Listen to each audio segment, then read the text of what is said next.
प्रधानमंत्री नरेंद्र मोदी ने civil uniform code की वकालत करते हुए विपक्षी दलों पर तीखा हमला बोला। पीएम मोदी ने विरोधी दलों से सवाल पूछा कि दोहरी व्यवस्था से देश कैसे चलेगा। उन्होंने साथ ही आरोप ये भी लगाया कि इस मुद्दे पर मुसलमानों को भड़काया जा रहा है। पीएम मोदी के बयान के बाद देश में सियासी घमासान मच गया है। दरअसल पीएम मोदी मध्य प्रदेश के भोपाल में बीजेपी की ओर से आयोजित मेरा बुथ सबसे मजबूत कार्यक्रम में पार्टी कार्यकर्ताओं को संबोधित कर रहे थे। इस दौरान उन्होंने यूसीसी पर कहा कि हम देख रहे हैं कि यूनिफॉर्म सिविल कोड के नाम पर लोगों को भड़काने का काम हो रहा है। एक घर में एक सदस्य के लिए कानून हो और दूसरे के लिए दूसरा, तो घर चल पाएगा क्या? तो ऐसी दोहरी व्यवस्था से देश कैसे चल पाएगा? सुनिए आगे पीएम मोदी ने क्या कुछ कहा। देखिए, हमें थोड़ा अध्ययन करना चाहिए। मुझे लगता है कि जो भी 3 तलाक के पक्ष में बातें करते हैं, 3 तलाक की वकालत करते हैं, ये वोट बैंक भूखे लोग मुस्लिम बेटियों के साथ बहुत बड़ा अन्याय कर रहे हैं।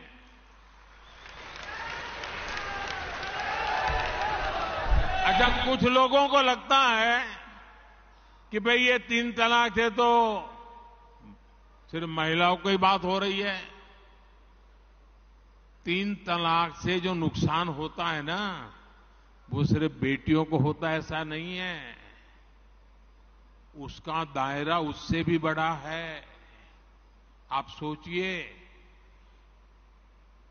बहुत ही अरमानों के साथ बेटी को शादी कर करके ससुराल भेजा हो और 8-10 साल के बाद 3 तलाक कह करके उसको कोई निकाल दे, तो उस मां बाप का क्या होगा जिसके घर में बेटी वापिस आती है? उस भाई का क्या होगा?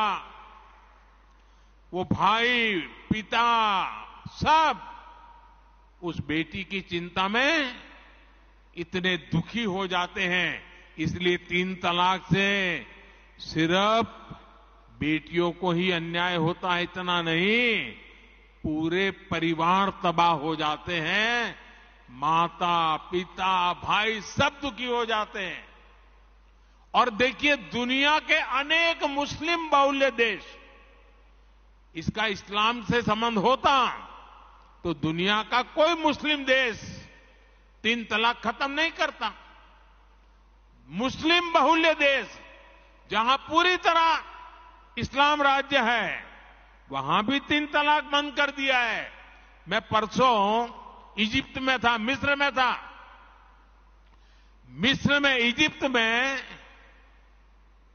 90% से ज्यादा सुन्नी मुसलमान समाज है और इजिप्ट में आज से 80-90 साल पहले 3 तलाक की प्रथा को समाप्त कर दिया।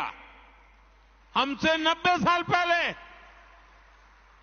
अगर 3 तलाक इस्लाम का जरूरी अंग है तो पाकिस्तान में क्यों नहीं होता भाई? अगर 3 तलाक इस्लाम का जरूरी अंग है तो इंडोनेशिया में क्यों नहीं होता? अगर 3 तलाक इस्लाम का जरूरी अंग है तो कतर, जॉर्डन, सीरिया, बांग्लादेश, ये तो सारे मुस्लिम बस्ती वाले देश हैं, वहां पर उनको बंद क्यों कर दिया? मैं समझता हूं कि मुसलमान बेटियों पर 3 तलाक का फंदा लटका कर कुछ लोग उन पर हमेशा अत्याचार करने की खुली छूट चाहते हैं।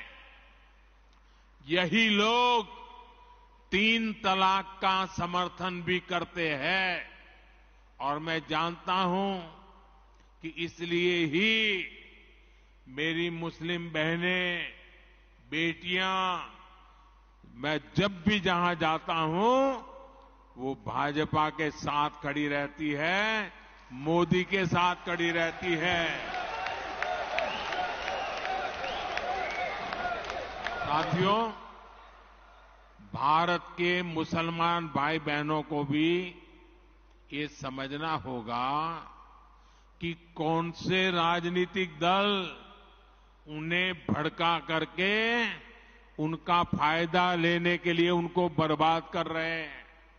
आजकल हम देख रहे हैं कि यूनिफॉर्म सिविल कोड के नाम पर ऐसे लोगों को भड़काने का काम हो रहा है। आप मुझे बताइए, एक घर में परिवार के एक सदस्य के लिए एक कानून हो, परिवार के दूसरे सदस्य के लिए दूसरा कानून हो, तो क्या वो घर चल पाएगा क्या? कभी भी चल पाएगा क्या? फिर ऐसी दोहरी व्यवस्था से देश कैसे चल पाएगा?